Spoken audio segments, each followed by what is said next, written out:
Have you ever wondered what forms the backbone of the world's most feared and revered assassins? Let's delve into the enigmatic existence of these shadowy figures. Assassins, a term cloaked in mystery and intrigue, often stir our imagination. Their lives, as we perceive them, are a blend of stealth, skill, and secrecy.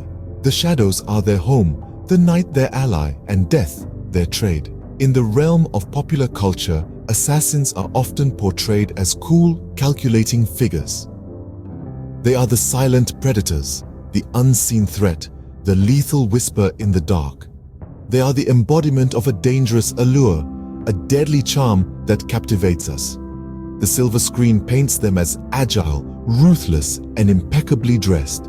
They are the masters of disguise, blending seamlessly into the crowd, only to strike when least expected.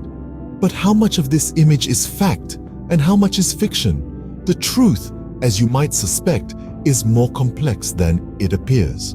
The real-life creed of assassins, their ethos, their code, is a world apart from the glamour and glitz we see in movies.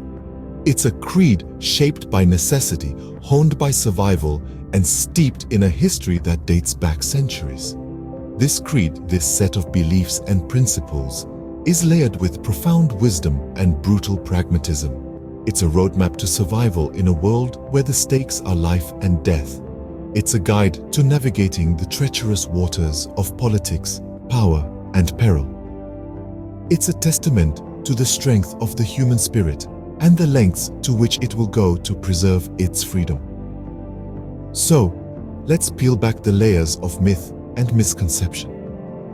Let's venture into the heart of the darkness, into the world that exists beyond the reach of the law and the glare of the spotlight. Dive into the shadows with us as we unearth the reality of the Assassin Creed. The genesis of the Assassin Creed takes us back to the cradle of civilization. Ancient societies, with their intricate networks of power and politics, saw the first instances of targeted killings. From the cobblestone streets of Rome to the sand-swept plains of Egypt, the shadows of these ancient civilizations bore witness to the birth of assassination. Assassination, as we know it, isn't merely the act of murder. It's a calculated, strategic move, often cloaked in secrecy and executed with precision. The earliest recorded instances of this dark art form trace back to the reign of Pharaoh Ramesses III of Egypt, who, in the 12th century BC, fell victim to a palace conspiracy known as the Harem Conspiracy.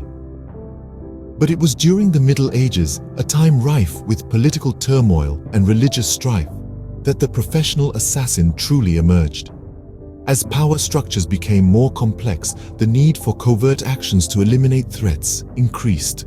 The clandestine nature of these operations necessitated a new breed of killers, individuals skilled not only in the art of killing but also in stealth, espionage, and subterfuge. This was the era that saw the formation of the Hashashin, often considered the original assassin brotherhood. Founded in the 11th century in Persia, the Hashashin were feared for their ruthlessness and their ability to infiltrate enemy ranks undetected. Their name, deriving from the Arabic word for users of hashish, was a nod to the legends that surrounded their training methods and rituals. The Hashashin were not merely killers. They were strategists, spies, and masters of psychological warfare. Their methods were so effective that they left a lasting impact on the world, influencing the development of later secret societies and covert operations.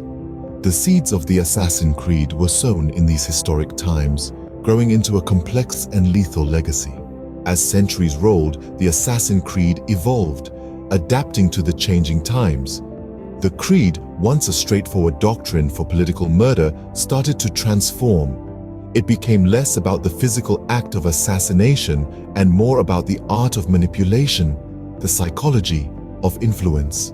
In the early days, the Assassin Creed was a simple yet brutal philosophy. It was about eliminating a target swiftly, silently, and without mercy. It was a creed of blades and shadows, where the assassin was the hand that dealt the fatal blow. But as the world changed, so did the creed. It adapted to the changing landscapes of power and influence, embracing subtler methods. Assassins started to wield more than just blades. They started to wield words, ideas, rumors. They realized that the pen could be mightier than the sword, that they could manipulate the minds of their targets, turning them into puppets dancing on invisible strings. The shift from physical to psychological warfare was a significant evolution in the creed. It was a shift that reflected the changing nature of power and influence in society. Power was no longer just about physical might, but about control over information, over public opinion, over the hearts and minds of people. And as society entered the digital age, the creed adapted again. Technology became the new weapon of choice for the modern assassin. The internet, social media, cyber warfare, they were all tools that the creed embraced. Assassins no longer needed to be in the same room or even the same country as their targets. They could strike from the shadows of the digital world, spreading misinformation, hacking into systems, causing chaos and destruction without ever drawing a blade. The creed that began with the simple blade has now embraced the digital age. It has evolved from a philosophy of physical elimination to a doctrine of psychological manipulation and digital warfare.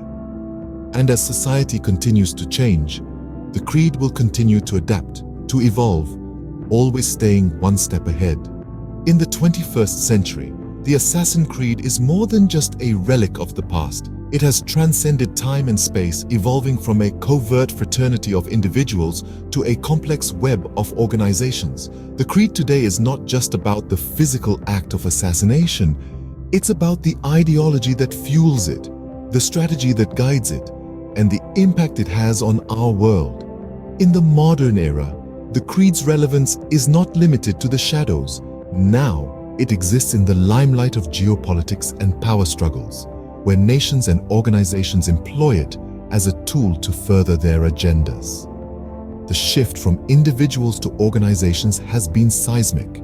Assassinations are no longer the domain of lone wolf actors, but are, more often than not, executed by sophisticated networks with vast resources at their disposal. This shift has also resulted in a change in the nature of targets. While once the creed was used to eliminate individuals deemed a threat, today it is employed to destabilize entire regimes, sow discord, or even to shape the world order. The targets have expanded from individuals to institutions, governments, and even ideologies. But with this evolution, the ethical dilemmas associated with assassinations have become more pronounced. Is it justified to take a life for the greater good? Who decides what the greater good is? These questions, while not new, have gained a new urgency in the modern context. The line between right and wrong, just and unjust, is more blurred than ever. The ethical conundrums surrounding the creed are a testament to its complexity. It's not just about the act of killing, it's about the reasons behind that act and the consequences that follow. It's about power and control, fear and manipulation, justice and retribution. The Assassin Creed lives on, woven into the fabric of our society. It is a fascinating, albeit unsettling testament to the lengths to which humans will go to secure power, to shape the world according to their vision. The creed today is a mirror held up to our society, reflecting our darkest fears and our deepest desires. The legacy of the Assassin Creed is a tale of intrigue, adaptability, and survival. It's a saga that we've traced from its enigmatic origins, through its genesis and evolution, to its present-day manifestation. In our journey, we've uncovered the birth of the creed, steeped in political upheaval and social discord. We've seen how the creed served as a survival tool against oppressive regimes and a weapon wielded by those seeking justice, or sometimes revenge. We've also charted the evolution of the Assassin Creed. From the initial rudimentary strategies, it developed into a sophisticated doctrine that incorporated stealth, subterfuge, and surgical precision. The creed evolved, adapted, and survived across centuries, across continents, always staying true to its core principle: to fight from the shadows, to safeguard the light. Today, The Assassin's Creed has permeated our society and culture in ways we may not entirely comprehend. It's not just in the realms of video games and movies, where it's most visible, but it's also subtly embedded in our collective psyche. It's in the way we value resilience, the way we cheer for the underdog, the way we cherish the idea of a silent hero fighting against all odds. Perhaps it's this enduring influence that makes the legacy of the Assassin's Creed so fascinating. It's not just about the cloak and dagger, it's about the idea of resistance, of fighting for a cause, of standing up against tyranny. It's about the belief that one individual, armed with the right tools and the right mindset, can make a difference. The Assassin's Creed, in its essence, is a testament to the human spirit's indomitable will to resist, to fight, and to survive. And it's this spirit that continues to echo in our world, shaping our reality, our stories, and our dreams. From the shadows of history into the spotlight of our world, the Assassin's Creed continues to shape our reality.